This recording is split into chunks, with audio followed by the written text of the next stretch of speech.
The Reclaim Australia movement has reached a predictably depressing climax, with a number of protests and counter-protests occurring over the Easter weekend.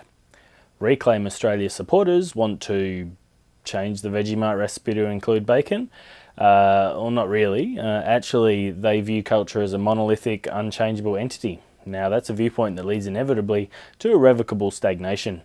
They also seemingly support a return to the racist, Eurocentric ideology espoused during the White Australia period. Whereas counter-protesters seem to want Australian society to not be dominated by a bunch of mouth-breathing, jutting-browed dullards. Time will tell which group wins the struggle.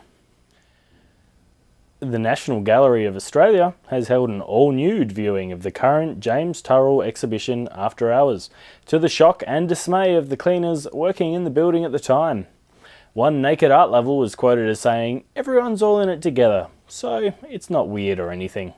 Sure, nothing weird at all about a bunch of pasty white people flapping their wangs while riding up an escalator, but if some of them had clothes on, well, that would be weird.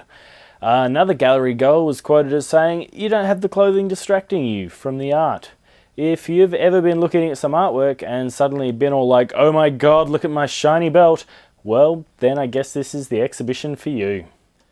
Indiana has come under fire from many sectors of the community, with the state's religious freedom legislation being accused of being a tool for discrimination.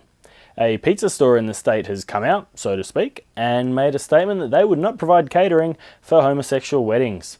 Well, that's a little like me making a statement that I wouldn't agree to open for Bill Bailey at Wembley Stadium. The opportunity will simply never present itself. Even if there was a gay couple out there wanting to cater their wedding with pizza, well, they need to consider whether that is an appropriate lifestyle choice. Pizza at a wedding would do untold amounts of damage to the sacred institution of marriage. Not as much as bigoted, small-minded pizza stores making a concerted effort to gain some points with the homophobe market, but still, damage. And still on the topic of Indiana's religious freedom laws, the first church of cannabis was approved by the Secretary of State following the law's introduction. How unlike weed smokers to passively protest something by smoking weed. Let's just hope there aren't any gay members of the parish who might want to get married and order pizza for the wedding. An Arkansas man has suffered kidney failure after drinking 4 litres of iced tea every day. While it is unknown whether the man was enjoying the iced tea southern style, known in the rest of the world as diabetic style, given that he was able to walk under his own power, suggests that he was not. He has attempted to recover by binging on dialysis in a similar fashion to his iced tea addiction, with disappointing results. A live-action Winnie the Pooh film is in the works and joins a host of other Disney animated properties that the company is looking to ruin. Studio executives are on the hunt for a bear that prefers eating honey to succulent piglet flesh, a tiger that is willing to have an industrial spring rammed up its ass, a suicidal self-harming donkey, and a human boy who is looking to kill his career before it has begun. And in other live-action news, Play-Doh may be joining Lego in the group for popular toys used as premises for films that aren't in any way an attempt to get people to pay to watch a 2-hour advertisement. Early reports are stating that the script will likely be squeezed out by an asshole in a manner similar to the non-toxic clay being squeezed out of one of those mold thingies.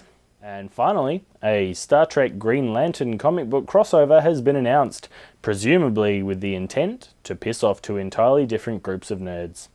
Other opportunistic crossovers being considered are Inception and Nightmare on Elm Street, Star Wars crossing over with Harry and the Hendersons, and most ludicrous of all, a Superman vs. Batman film, as if that would ever happen. Well, thanks for joining me for another episode of The Pants Show, the only news show that realises how downright weird the world is. If you've enjoyed the show, please subscribe, click the like button, and most importantly, tell your friends.